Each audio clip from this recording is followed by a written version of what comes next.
ఒక కథ ఎప్పుడు చెప్పాలని ఆ కథేరా నిర్ణయిస్తుంది. మోడర్న్ స్టూడియోస్ నీతో ఒక సినిమా చేయడానికి ఒప్పుకుంది. ఒప్పించాను. నువ్వు ఎవరనేది ఈ ప్రపంచానికి తెలియబోతోంది.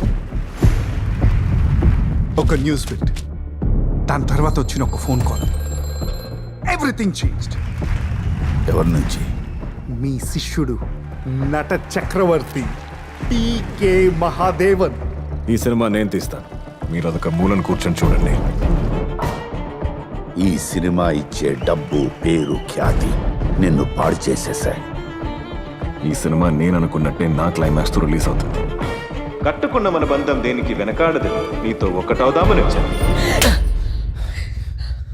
నాకొక సందేహం, ఏదెక్కువ అందంగా ఉందంటావు? ఆ చందమామ, నీ ముఖార విందమా? ఈ అద్భుతమే బాధలో మాత్రమే కన్నీళ్లు వస్తాయని ఎవరు చెప్పారు? ఇవి కన్నీళ్లు కావు.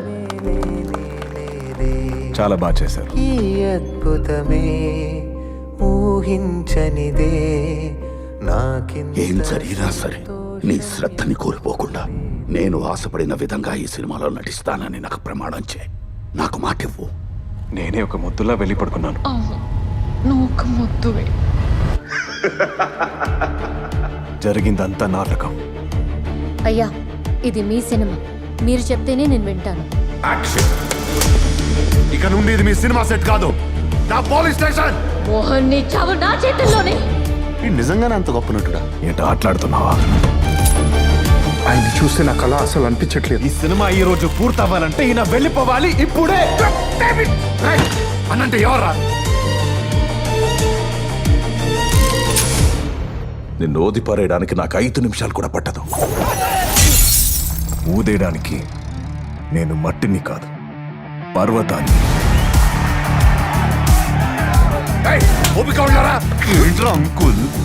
కొన్ని నిజాలు బయటికి రాకపోతేనే మంచిది.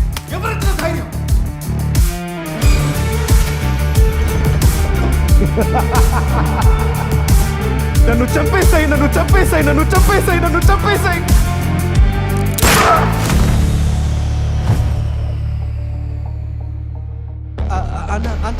కెమెరా దగ్గరికి తీసుకురా.